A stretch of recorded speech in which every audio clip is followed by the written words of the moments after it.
What's going on, everybody? Jay again for the G.B.B.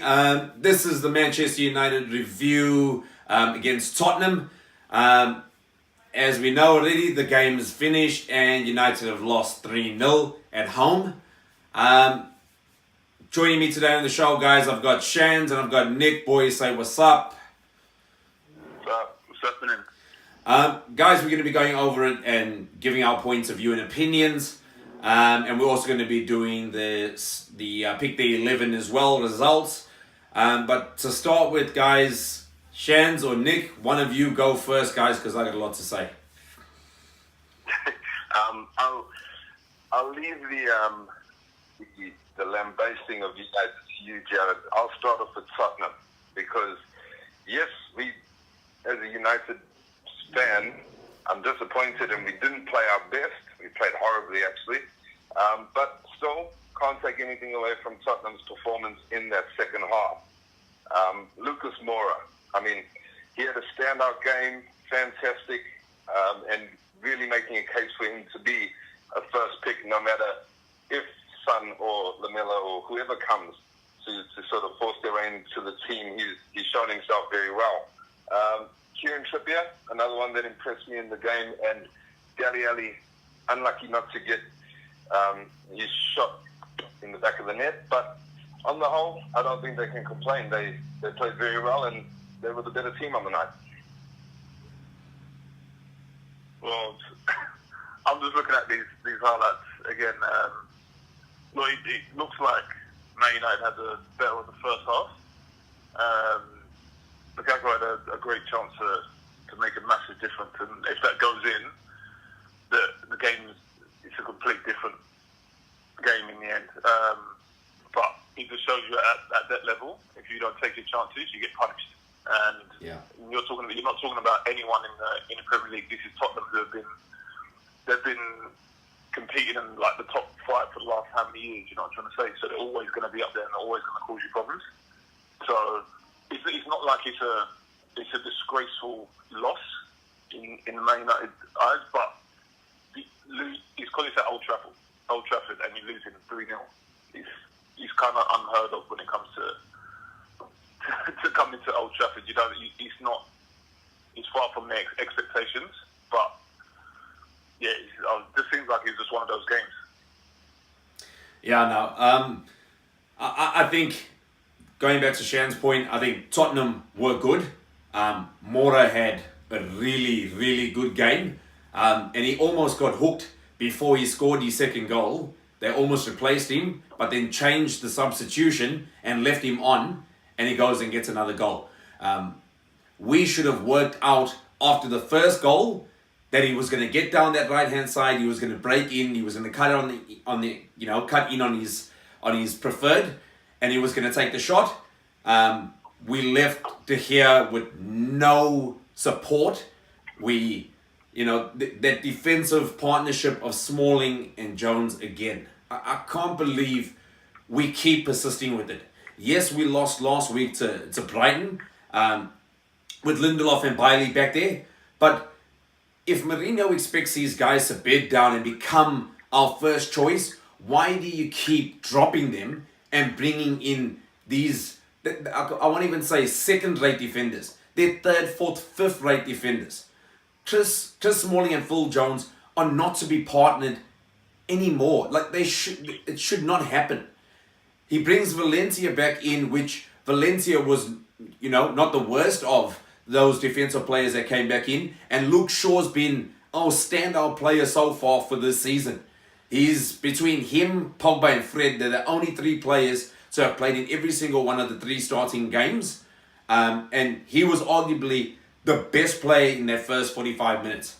I think he tried his heart out. He ran for the team. He covered. He was attacking. He put in crosses. He made opportunities happen. And when a player that Mourinho absolutely berated last season becomes one of the best players so far this season, you start to think, is it Mourinho's genius that has now made him start to fire on all cylinders? Or is it just him going, I'm going to prove Mourinho wrong? Because the person that was the least impactful last season is now the most impactful, and the rest of the team has just fallen away. I think there can be exception or an asterisk next to Fred's name, because Fred was actually really good.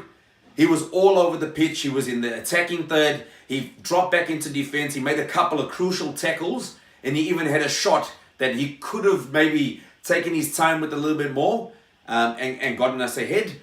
But I think as a performance as Manchester United, that first 45 was arguably probably the best 45 we've had this season.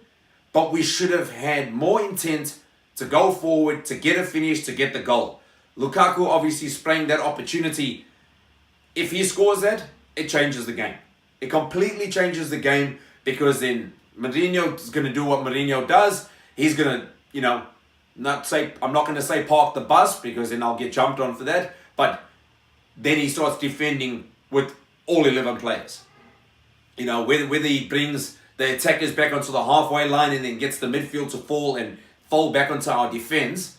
I think that it wasn't good enough from us to see the game out. We looked scared in the second half. So many mistakes were made, and then in the end, we do bring on Lindelof.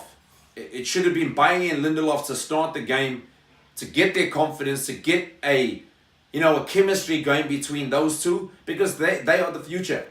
Chris Smalling and Phil Jones are obviously not, and Mourinho probably doesn't trust any of that defensive unit, because that's why he wanted to buy Oliveira.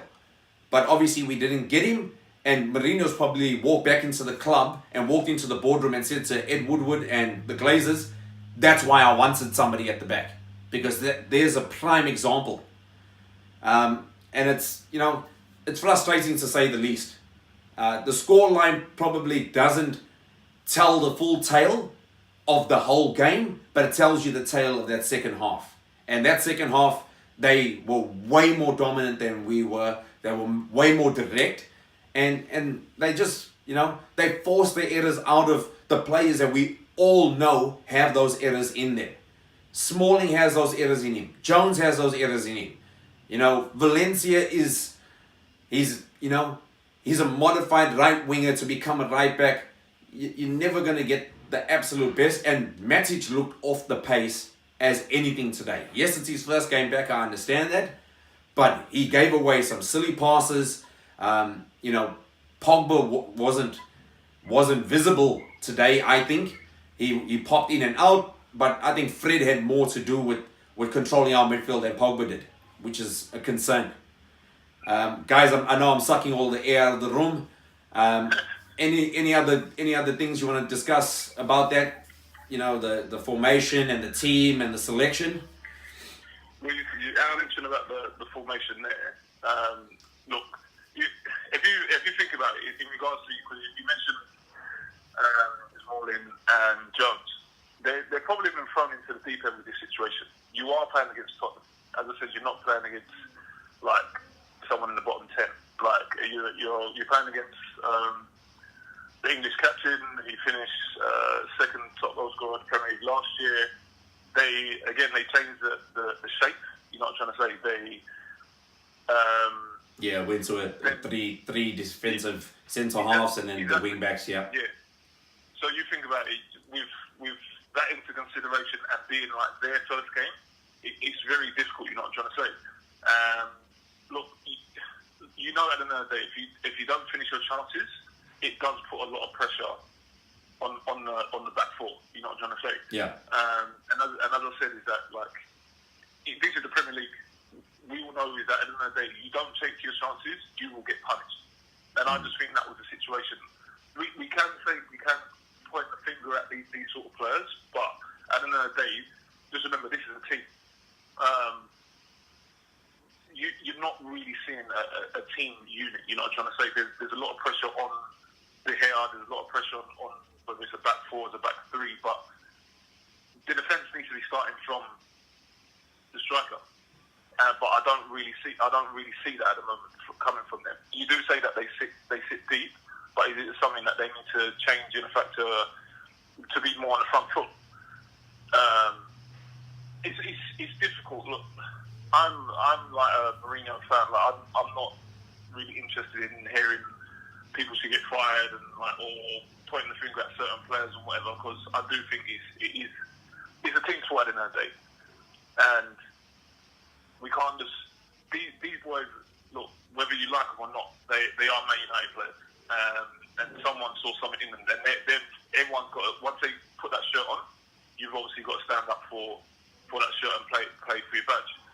I just think there's a lot of factors that kind of we from the outside make dismiss. You know what I'm trying to say? Look, people point the finger at Mourinho being the obstacle as such, but the pressures from the media, the pressures from the fans. You know what I'm trying to say? The pressure of just being at Man United will play a factor on these players' heads, and like some of them, they are playing for their future. So all this comes into play. You know what I'm trying to say? When they are stepping on that field, which can prove difficult for some players, especially when you're low on confidence. Like again, you mentioned Shaw. Shaw wasn't brilliant last year, but that's because he just probably didn't find the right balance with dealing with the pressures of the price tag, the reputation, and stuff like that. Where now he's almost like there's no pressure because he's kind of like no one's really talking about him, so he can just come into the season fresh. You know what I'm trying to say? Yeah. I don't know. Look, for me, I just think there's a lot of factors that can be dismissed. It's very easy to look at the managers, and it's very easy to look at the players who are making the mistakes. But there's a lot going on that we don't see, and there's a lot that goes on that obviously we don't hear about. So, but as fans, you just want to get the result. Yeah. So, I think I can hear the frustration in you, man. Hey, look, I think with the badge, I think on behalf of the badge, and like you say, these guys, obviously they had something to be where they are, to be at Manchester United. They obviously showed something. The thing that frustrates me is you pull on that shirt, you should be playing for that shirt. Pogba said last week against Brighton that the players weren't in the right mindset. They weren't in the right mindset going into that game. How can that even become a factor when you're a professional footballer and you're playing at Manchester United? How do you go against Brighton not thinking we have to get the result? We've got better quality players. We've got a better manager, all those things. So why do you go in with the wrong mentality? Because I mean, yes, Mourinho set up this team. He puts the players in, but it's the players' job to get a result. The problem that I have is Mourinho wanted new players. The board didn't back him. So, and I have sympathy for Jose Mourinho because he didn't get the signings primarily that he wanted to be able to build this team. And he's told us that he hasn't gotten the players that he wanted to build a team. The problem is now the window's closed. These are the players you have, so you have to use them. I understand that. But when you have two players in that squad in a defensive position that you brought in, you've got to use them. You can't be reverting back. If you go and spend 50 million on a defensive player, and then you don't use a defensive player, and you go back to the club and you say, "Oh, I want another one," they're gonna say, "But hang on, we bought you two. Last season you didn't play them together whatsoever. He started them this season together, and now he's already gotten rid of the two of them at the same time and brought back Phil Jones and Chris Smalling." What I'm saying is that if Chris Smalling and Phil Jones weren't right before and he bought Bailly and Lindelof, so use them. Don't punish them and banish them to the bench or banish them to, even the stands when you're the one that bought these players, and then you're asking the board for more players in the same position. Use the guys you have and give them an opportunity to become a partnership. I guarantee you when Rio and Vidic got together and they were putting that defensive unit, we lost games with them, for sure. But you give them an opportunity to bed down and understand how to play off one another. If they're not the right combination of players, then what do you do from there? You've got to use what you have, but use them in the right way. Phil Jones is now injured. I saw he tweaked his hammy. I don't think he'll be in the next game, but then it plays back into that. So you've kicked Bailly and Lindelof out of the starting 11 to put Smalling and Jones in. Now Jones is injured. Now you're forced to use one of those two guys that you banished. Whereas if it was the other way around and he used Bailly and Lindelof and maybe threw Smalling in with them because he played a 3-back instead of putting Herrera in, then you're still allowing them to find a chemistry and find a communication between them on the pitch. And I don't think Mourinho's giving them that opportunity to do that. Chopping and changing the starting 11 as much as he does. Yes, you've got to bring Matic in because Matic is, one of his favourite players. You've got to bring Matic back in. You've got to bring Valencia back in. He's our captain. But, do it slowly. Work them back in. And like I say, Matic was completely off the pace. Completely off the pace in this game. He didn't have much of a contribution in the first half. Yes, he had a couple of distributions and he had a couple of passes. But in that second half, when things were going wrong, he was a very big contributing factor to that. And if you don't give De Gea the support, yes, 3 goals are going to fly past him. It's common sense. Yes, I still believe that he's one of the best keepers in the world. And Shannon read that stat that he's had 17 shots taken against him, only saved 4 or 3. Shannon, what was that stat? 14. Previous to this game, 14 shots on his goal, and he saved 4 of them since the start of the World Cup. So it looks, like you say, it looks a bad stat, but I mean, that stop that he stopped for Dele Alli's shot, you could say that at least 6 out of 10 goalkeepers wouldn't have made that save. So it's definitely still a quality player. Yeah, I agree. The problem is when he does get beaten, he gets beaten in games where we don't affect the scoreline on the other end of the pitch. Lukaku had that opportunity. Jesse had an opportunity that he sprayed over. That one was all about timing. But we always seem to be in games where we're chasing. United were never the team to chase. We were always the team to take it to the opposition. We would get the goals, and then we would have to worry about them coming at us. Now it seems like the other team scores, and then we chase behind. And again, 2 goals in 2 minutes. So whatever happens, once they break through us, the heads completely drop. Everyone just loses focus, and then they score a goal straight away. I've got to give props to Hugo Lloris. The save from Lukaku was incredible. They scored a goal, we restarted, we went at them straight away with the response, or to try and get a response, and he made an incredible save, but they bring the ball back down the other end, win a corner, and then the pressure's back on us, then they score another goal. You've got to have pride in the badge, and you're playing at home. You need to do more. You need to work harder. Yes, they're quality opposition. I understand that. But, sorry, I'm probably the romantic in this conversation. And I think you play for Manchester United. You play with George Best, Dennis Irwin, Eddie Cantona, Ryan Giggs, Paul Scholes in the back of your mind. And what they've done for this club as being in the same boots that they're in, you've got the same opportunity to impact, and the same fans that were screaming for those names are now screaming for you, and you need to work for it. Yes, all these guys are not Manchester United diehard fans before they came to the club, unlike Jesse and Rashford, but you need to want to play your part. You need to want to do your best.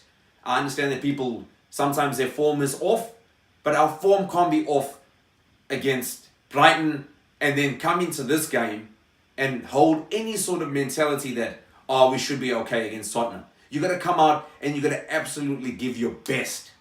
Every single minute that you're on the pitch, you got to push as hard as you can, run as hard as you can, do whatever you can to get the result.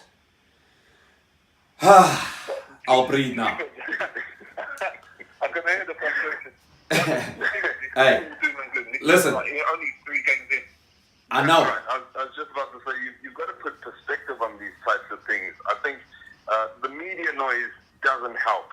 And this is a product of that success that you're talking about, Jared, is that we had Alex Ferguson for so long. You've got stats coming out like two-thirds of the losses we've had at home in the last 20 years were not under Alex Ferguson. So in the 7-odd years that he's been gone, 2/3 of our losses at home have come in that time. Things like this is our worst start since 1992. Those types of things are very hard to compare because Alex Ferguson was such a great manager undeniably. That being said, we're in a far better position than we were 2-3 years ago. It's very easy for the media to attack Mourinho, and Mourinho gives them ample ammunition and fuel, getting frustrated and storming out at media press conferences. It's very easy to lose sight of, look, it's a rebuild process. We ended last season with enough points to have won any other Premier League in previous seasons. So it's all about perspective. I think calling for Mourinho's head at this point in time is a bit ridiculous. We're only 3 games in. Not to say we're any worse off than Arsenal at this point. So perspective is everything, and we've got to give him time. Got to give. Yes, he shouldn't have changed the tactics. He should keep some things consistent and get some form building, but still early. Yeah. It's still very early. 3 games in, you just don't know what's going to happen. Like, look at Man City didn't get the greatest result. They weren't expecting to get a draw the other day. Yeah. Like, we said from the start this season's going to be very interesting because of the sort of changes that people are making, the teams that are coming up. Everyone's going to compete, and you can see, like, it's not going to be easy for people. Like, you know what I'm trying to say? Like, there's not, I don't know, I'm not a Man City fan or anything like that, but I don't hear that much going on where Man City getting that draw against Wolves. I guarantee you, if it was Mourinho getting that draw against Wolves, there'll be a lot of noise in the media. Yeah. You know what I'm trying to say? That's the situation that you lot are in. So I think it's as I said, it's going to be very easy to get caught up with what the media noise and whatever. But you just got to look. We know how Mourinho plays. You know what I'm trying to say? And if you can get some sort of improvement from last season, who knows how the season's going to end for Man United? Yeah. You know what I'm trying to say? Like, I don't know. Yes, people saying it's hard to see Man City like losing this title, but again, people are not gonna just lay down and let them win it like the way they did last year. Yeah. No way. It's just not gonna happen. Well, boys, thanks for talking me off the ledge. I appreciate that. Guys, we're gonna go to the pick the 11s now. I think London, you've got the teams, you got the scores? Yes, I have. Talk to us, man. So Shan, you had a back 4 of Shaw, Smalling, Bailly and Damian. Midfield 3, Pereira, Pogba, Fred, and your front 3 of Martial, Lukaku and Mata. Your predicted score, 2-0 Tottenham. They already knew. And it almost came true too. Damn. James, going on to yours, you went for back 4 as well. With Shaw, Smalling, Bailly and Young. Midfield 3 of Pereira, Pogba, Fred. And front 3 of Lingard, Lukaku and Rashford. And your predicted score was 1-0 Tottenham. So we knew the loss was coming. We just didn't know about how much. Yeah.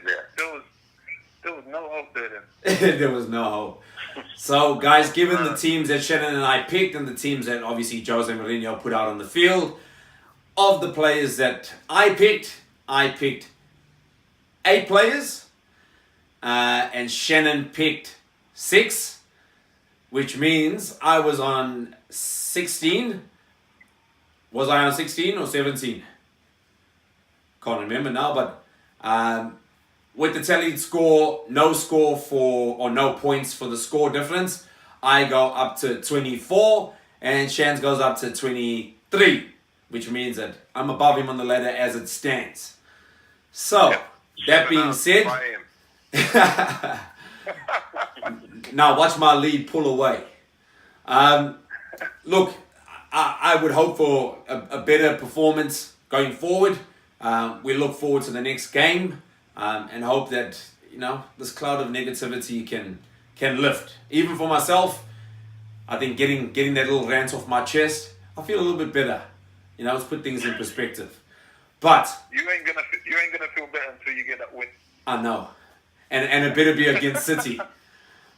I'm happy to win the next one, but I want the win against City. And we're going to beat Spurs the next time round. Guys, as we always say, please comment, share, like, and subscribe. Thanks to Nick and Shan for joining me on this one. And we'll check you in the next one. Shot.